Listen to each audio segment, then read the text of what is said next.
Welcome to Quick Answers for Your Real Estate Questions. Hello, I'm Catherine Lockett with Keller Williams Realty. Today I will provide 6 tips on how to qualify for a home loan as a 1099 contractor or if you are self-employed. Please like, share, and comment with any real estate questions you would like answered. Now let's begin. Since being in real estate, I've learned there are some amazing tax preparers, which leads me into my first tip. Lenders often want to see your past 2 years of tax returns. Your monthly income is calculated by the adjusted gross income on each return. The two numbers are added together and then divided by 24. So, in part, your monthly income is used to determine if your loan application will get approved. Therefore, if you consistently operate your business at a loss, taking advantage of every write-off, you may want to focus on moving from the red to the black so that you can prove you make enough money to pay a mortgage. Does that make sense? Now that we've talked about needing your tax returns, let's cover number 2, completing the paperwork.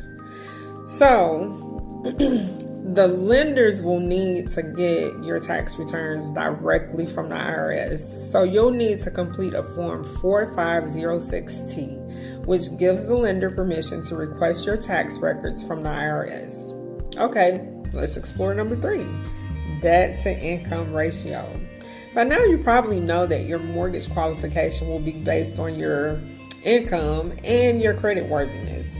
But how exactly does income play into your application? Most lenders will allow you to borrow only a specific percentage of your income.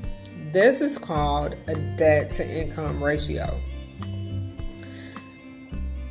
So lenders are going to be on the lookout for those two numbers, right? The two numbers are your front end, which are your housing related debt payments, and they should not exceed 28% of your income, and your back end, which are your total recurring debt payments, such as your housing, your student loans, credit cards, car loans, child support, alimony, and so much more. But that shouldn't exceed 36% of your total monthly income. So how can you qualify for the best mortgage possible? Reduce or eliminate your other debt payments, such as your car note or credit debts. Moving on to tip number 4, don't throw a pity party. And I am talking about PITI. What is PITI? Ultimately, it's the sum of monthly principal, interest, taxes, and insurance. PITI, get it? If possible, make it a point to buy a house that doesn't have mandatory homeowner association fees. Why? Believe it or not, these fees are included in your total mortgage calculation. Here's an example. If you qualify for a $1,200 monthly mortgage payment and you want to buy a house that has a $200 monthly HOA fee, then the principal, interest, taxes, and insurance portion of your mortgage cannot exceed $1,000. If by contrast you want to buy a home that doesn't have an HOA, the PITI portion of your mortgage can account for the entire $1,200 per month. If you're confused, just contact me directly. The next point should be obvious, but it's still worth stating. You guessed it. Number 5 is maintain a good credit score. A high credit score will make your mortgage qualification process easier. You'll be more likely to qualify for a mortgage, and you'll be more likely to receive a competitive interest rate.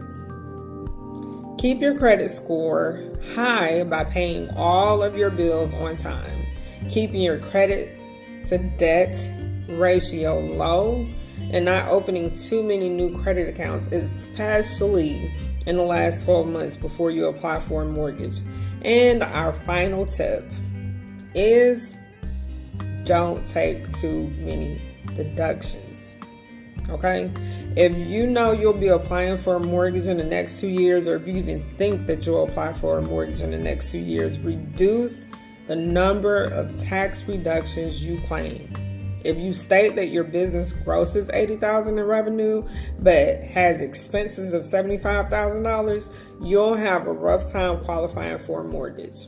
It's totally fine to take tax deductions such as contributions to 401k or IRA, but be wary of racking up too many flights to London-based conferences, these business expenses will come back to haunt you in the form of a lower taxable income, which results in a harder time qualifying for a loan. This concludes this session of quick answers to your real estate questions.